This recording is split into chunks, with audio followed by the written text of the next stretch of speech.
அடுத்த செயல்முறை பாலின் மொத்த கரையக்கூடிய திண்ம பதார்த்தங்களின் அளவை கனலடுப்பு உலர்த்தி முறை மூலம் துணிதல்.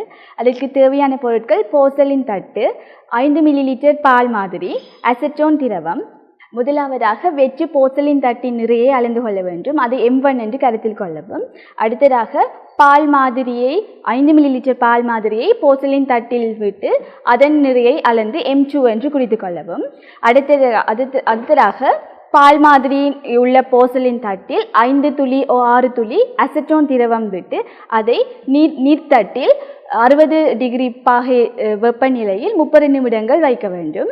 அதன் பின்பு அதை கனல் அடுப்பில் 105 பாகை டிகிரி வெப்பநிலையில் 30 நிமிடங்கள் அல்லது மாறா நிறை வரும் வரை உலர்த்தி கொள்ள வேண்டும். உலர்த்திய பின்பு அதன் போர்சலின் தட்டில் உள்ள உலர்த்தப்பட்ட சாம்பலின் நிறையையும் நாங்கள் அளந்து கொள்ள வேண்டும். அது M3 என்று கருத்தில் கொள்ளவும். முதலாவதாக தராசில் 0 செட்டிங் செய்து கொள்ள வேண்டும்.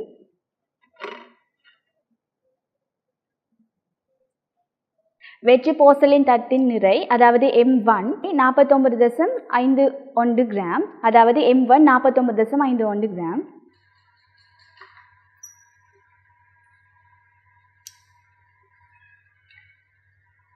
போர்சலின் தட்டு சக 5 மில்லிலிட்டர் பால் மாதிரியின் நிறை 54.30 கிராம், அதாவது M2 54.30 கிராம்.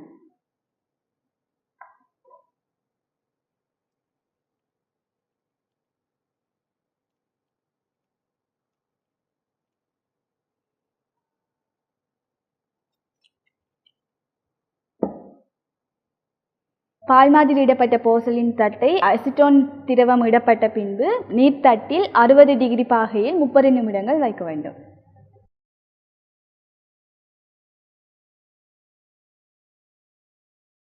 நிமிடங்களின் பின் மாதிரியை கனல் அடுப்பில் 105 பாகை டிகிரி வெப்பநிலையில் மாறா நிறை வரும் வரை வைக்க வேண்டும்.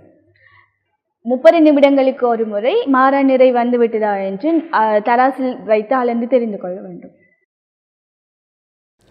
பாலின் கரையக்கூடிய மொத்த திண்ம பதார்த்தங்களுக்கான சமன்பாடு பாலின் மொத்த கரையக்கூடிய திண்ம பதார்த்த வீதம் சமன் பாலின் உலர்ந்த நிறையின் பாலின் நிறை தர 100, அதாவது M3 - M1 இன் கீழ் M2 - M1 தர 100.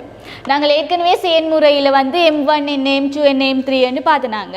M1 வெற்று போர்சலின் தட்டு. நாங்கள் ஏற்கனவே செயல்முறையில் அளந்துனாங்க. எங்களுடைய வெற்று போர்சலின் தட்டு நிறை என்ன 49.51 கிராம், அதாவது M1 49.51 கிராம். அதாவது அடுத்தது M2, அதாவது போர்சலின் தட்டு சக எங்கள்ட 5 மில்லிலிட்டர் பால் மாதிரி.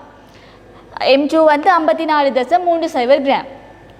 M3 நாங்கள் போர்சலின் தட்டு ப்ளஸ் பால் மாதிரியை கனல் அடுப்பில் கொண்டு உலர்த்தினா பிறகு உலர்த்திய பால் மாதிரி சக போர்சலின் தட்டு, அதுதான் M3. அதாவது M3 50.01 கிராம்.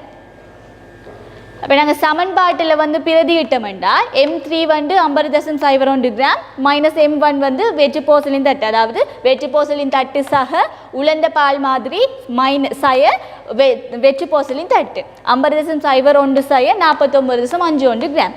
அதே மாதிரி பாலின் நிறை M2 - M1, அதாவது போர்சலின் தட்டு சக பால் மாதிரி சய போர்சலின் தட்டு. அதை நாங்கள் கழிச்சோம்னா எங்களுக்கு பாலின் நிறை வரும்.